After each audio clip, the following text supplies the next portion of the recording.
नमस्कार. महाराष्ट्रातील विविध क्षेत्रातील बातम्या झटपट आपल्या मोबाईलवर पाहण्यासाठी लगेचच सबस्क्राइब करा राष्ट्रशक्ती लाईव्ह न्यूज आणि सोबत बेल आयकॉन प्रेस करायला विसरू नका.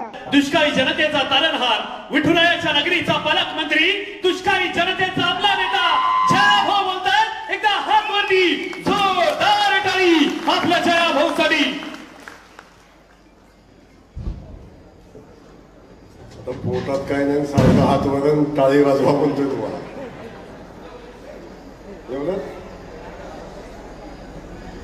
आज खानापूर तालुक्यामध्ये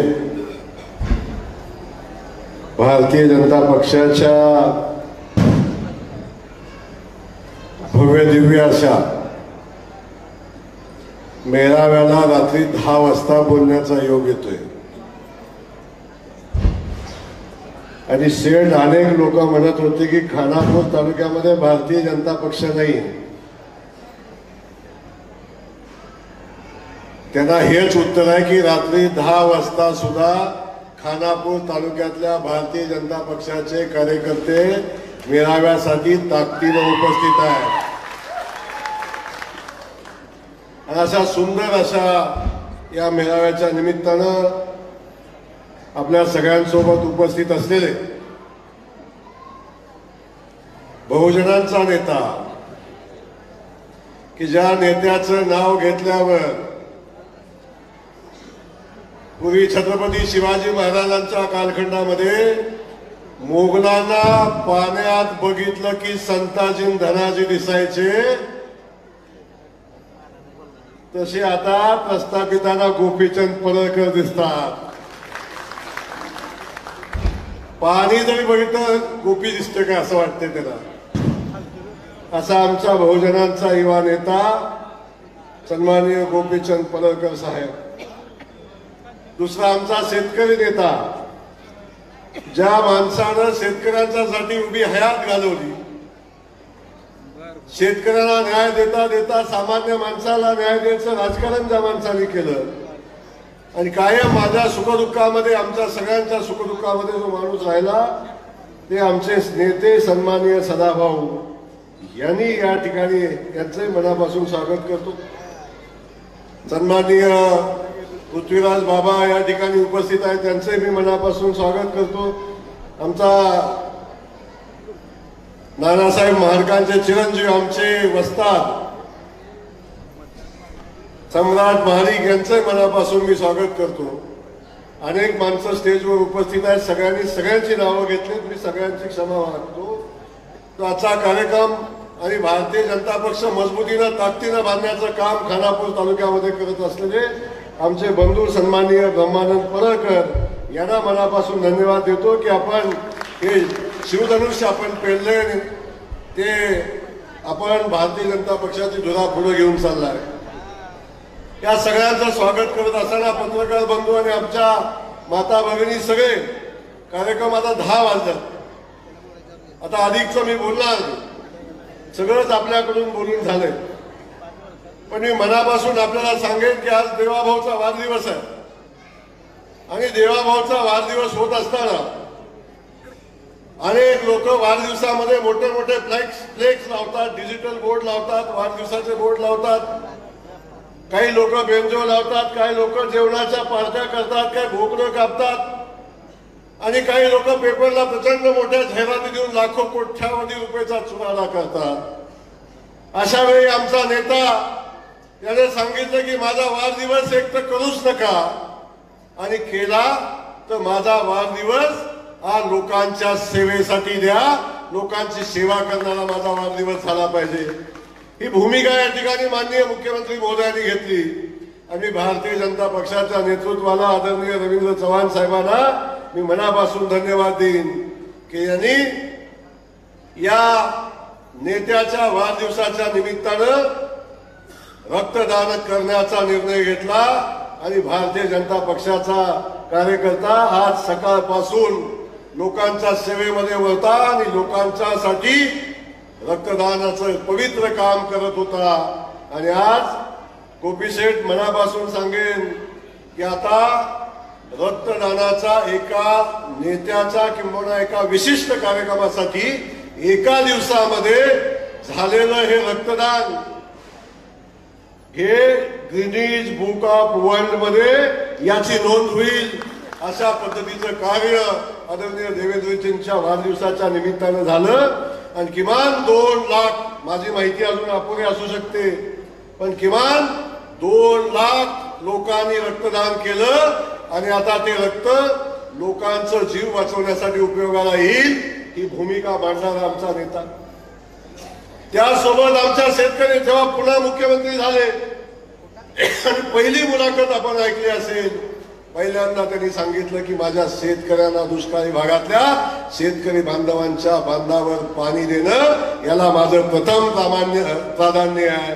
ही भूमिका घेणारा शेतकऱ्यांचा नेता, दळणवळणाची साधनं निर्माण करणारा, सामान्य माणसाला न्याय देणारा, या राज्याचा विकास झाला पाहिजे म्हणून भूमिका मांडणारा, मेट्रो मॅन म्हणून पण त्याच माणसाकडे बघितलं जातं. सामान्य माणसाला न्याय देत असताना आज अंगणवाडी सेविकापासून कुणी न्याय दिला? अंगणवाडी सेविकेला आमच्या देवाभाऊनी दिला. कुणी न्याय दिला? पोलीस पाटलाला आमच्या देवाभाऊनी दिला. कुणी न्याय दिला? कोतवालाला आमच्या देवाभाऊनी दिला. कुणी न्याय दिला? सरपंचाला आमच्या देवाभाऊनी दिला. जे जे काय कुणी न्याय दिला? आमच्या लाडक्या बहिणींना देवाभाऊनी दिला. कुणी आमच्या युवकांच्यासाठी काम करतंय? आमचे देवाभाऊ करताय.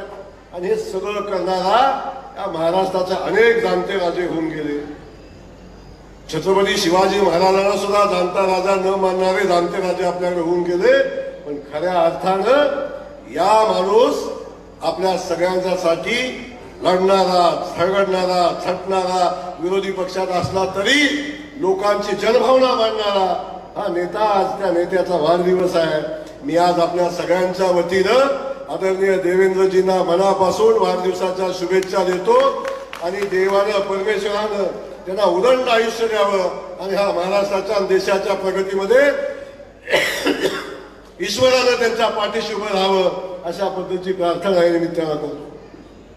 आज आपण सगळेजण या खानापूर तालुक्यामध्ये, पहिल्यांदा येताना मलाही शंका होती आता खानापूर तालुक्यात भारतीय जनता पक्षाचा मेळावा म्हणजे काय असणार आहे. पण आज प्रचंड मोठा मेळावा आपण या ठिकाणी घेतला. सेठ तुम्हाला धन्यवाद ब्रह्मा सेठ, तुमचं कौतुक केलं पाहिजे. ही संघटना आता तुम्ही बांधायला सुरुवात केलेली आहे आणि मला खात्री आहे अजून 4-4.5 वर्षात मजबूतीने ही संघटना उभी राहील आणि नक्की या भागामध्ये परिवर्तन भारतीय जनता पक्षाच्या माध्यमातून झालेलं आपल्याला दिसेल. हे या निमित्ताने मी आपल्याला सांगेन. आणि हे सगळं करत असताना पडळकर साहेब आपल्याकडे आज दिसत आहेत.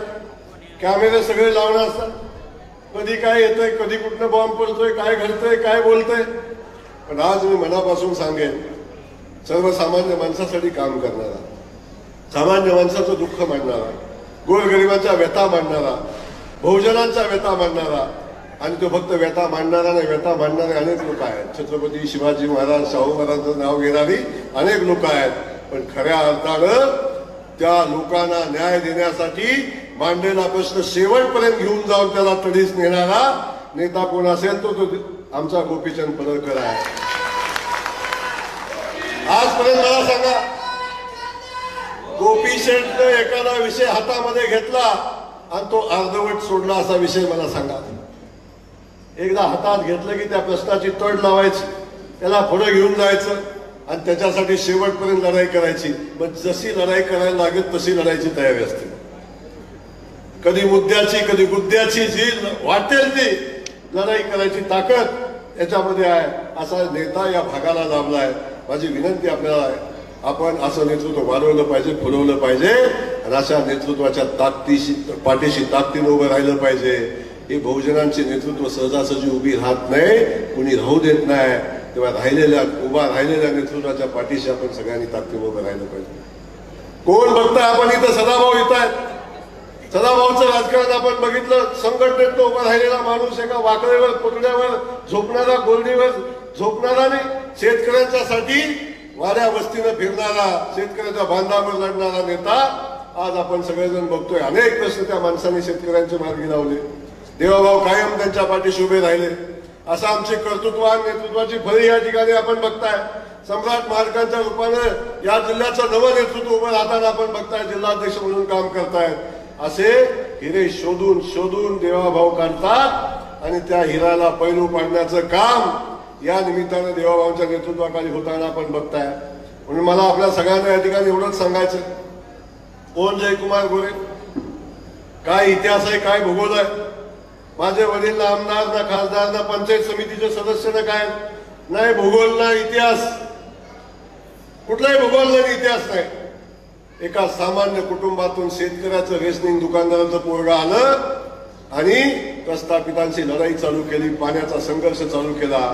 आणि ज्या तालुक्यामध्ये तुळशी बारशीच्या लग्नाला उसाचं कांड मिळत नव्हतं, कुठंतरी कराडातनं नाही तर पलटणातनं बारामतीतनं उसाचा ट्रॉली भरून आणायची, बाजार पटांगणावर तुळशी बारशीच्या लग्नाच्या आदल्या दिवशी बाजार पटांगणावर यायची, मग एक एक ऊस घ्यायचा आणि तुळशी बारशीच्या लग्नाला जायचं, लग्न लावायचं. ही परिस्थिती माझ्या तालुक्याची.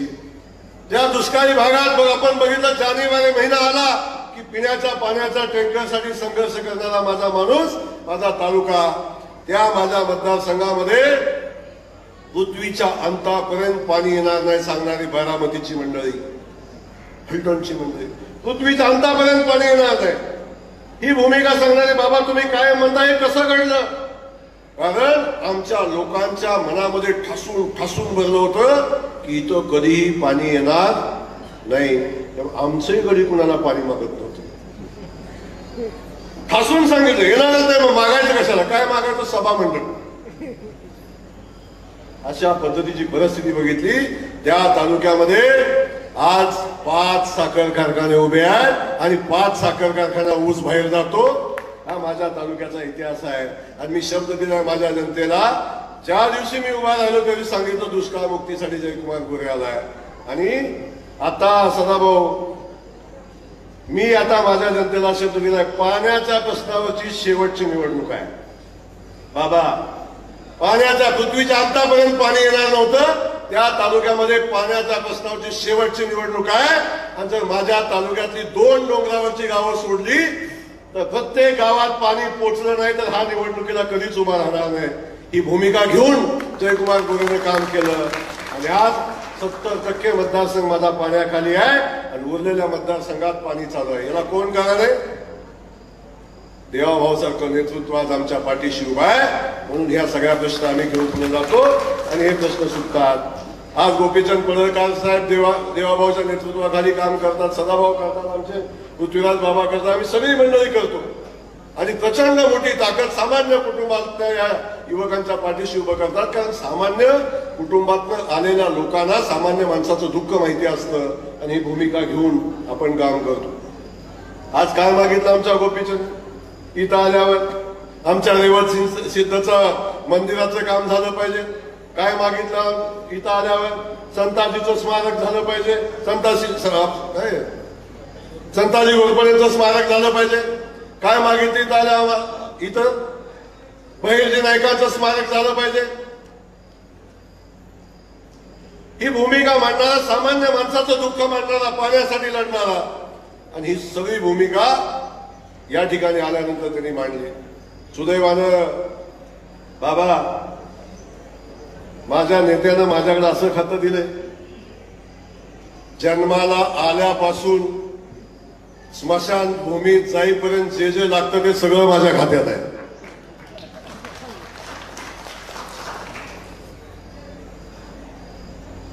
जन्माला आल्यावर जे लागतं, आमच्या महिला भगिनी बसतात, तुमचं उमेद बचत गटाचं सगळं काम माझ्याकडेच आहे.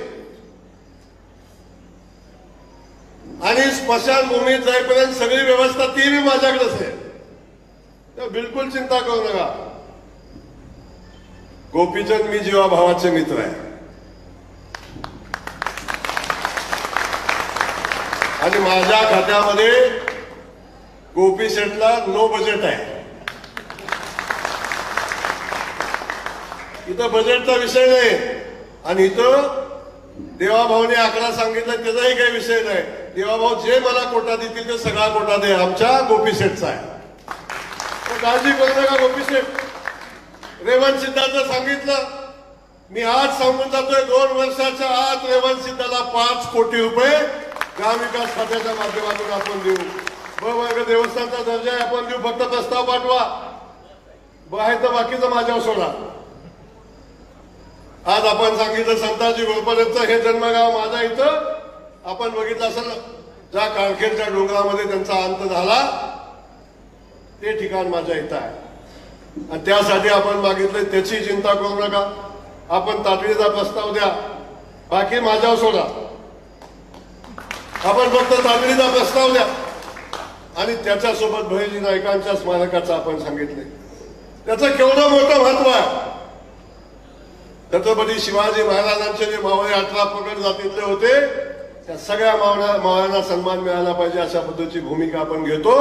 आमचा नेताही त्या पद्धतीचा, आमच्या पक्षाचा विचारही त्या पद्धतीचा आहे. या सगळ्यांना न्याय देण्याची भूमिका आपण घेतो. तेव्हा ती आपली शक्तीस्थळं आहेत. अशी शक्तीस्थळं मजबूत केली पाहिजेत. हे भारतीय जनता पक्षाचं धोरण आहे.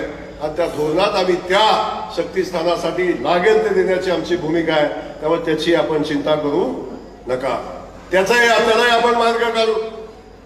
बाकीचं आता देवा आता बोलले गोपी त्यांची किती बारकाईनं लक्ष असतं सगळ्या गोष्टीवर. परवा रायगडाला तिथं गेलं की नवीन काहीतरी विषय असतो त्यांच्याकडे. आले मला सांगितले भाऊ अहो ते रायगड छत्रपती शिवाजी महाराजांची राजधानी. ज्या रायगडावर महाराजांचा राज्याभिषेक झाला आणि ज्या रायगडावर निजामशाही संपुष्टात आणली छत्रपती शिवाजी महाराजांनी, त्या छत्रपती शिवाजी महाराजांचं रायगड त्या ग्रामपंचायतीचं नाव आहे क्षेत्र निजामपूर. बघा निजामाचा अंत छत्रपती शिवाजी महाराजांनी निजामशाहीचा अंत केला. पण ग्रामपंचायतीचं नाव बदलायचं आजपर्यंत कुणाच्या डोक्यात आलं नाही. निजामाची निशाणी आज पण तिथं होती. त्या निजामाची निशाणी खालसा करण्याचं सगळ्यात मोठं काम कुणी केलं? आमच्या गोपीचंद पडळकरांनी केलं. एक निवेदन दिलं मुख्यमंत्री महोदयांच्याकडे. मुख्यमंत्री महोदयांनी मला आदेश दिला. त्यांनी तेच निवेदन माझ्याकडे आणलं. मला सांगितलं भाऊ अधिवेशन संपवायच्या आत मला हे नाव बदललं पाहिजे अशा पद्धतीची भूमिका त्यांनी मांडली. आणि माझ्या मित्राला शब्द दिला होता अधिवेशन संपायच्या आत क्षेत्र निजामपूर खालसा करू आणि रायगडवाडी नाव देऊ. ते नाव आपण दिलं. हे नाव गोपीचंद पडळकर साहेबांनी त्याची शिफारस केली म्हणून झालं. असे अनेक काम आहेत. आता हे सगळं सांगायला वेळ नाही. आता कधीतरी पुन्हा बोलवा. पण एकदा मी हे सगळं करत असताना आपल्याला एवढंच सांगेन सामान्य माणसाची भूमिका घेऊन लढणारा नेता आपल्याला मिळालाय. रमासेठ आपण काम करतात. खानापूर आटपाडीचा विषय आहे. अजिबात चिंता करायची नाही. जिथं नडल ज्याला कोणी नाही त्याला देवा भाऊ.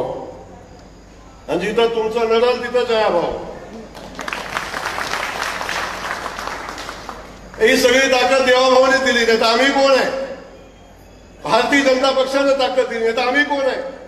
आणि ही सगळी ताकद सामान्य माणसासाठी भारतीय जनता पक्ष वाढवण्यासाठी ही सगळी ताकद आपल्याला लावायची आहे. म्हणून भारतीय जनता पक्षाचा विचार या खानापूर तालुक्यामध्ये रुजला पाहिजे, वाढला पाहिजे. याच्यासाठी जे लागेल ते सगळं ग्रामविकास खात्याच्या माध्यमातून सरकारच्या माध्यमातून देण्यासाठी आम्ही कुठेही कमी पडणार नाही. हे या निमित्तानं आपल्याला मी मनापासून सांगेन. माझे अनेक सहकारी त्यांनी मगाशी बोलत होते. सगळ्यांची नावं आता घेता येत नाही. पण या सगळ्यांना मी आपल्याला एवढंच सांगेन 24/7 काम करणारे आम्ही सगळी मंडळी आहे.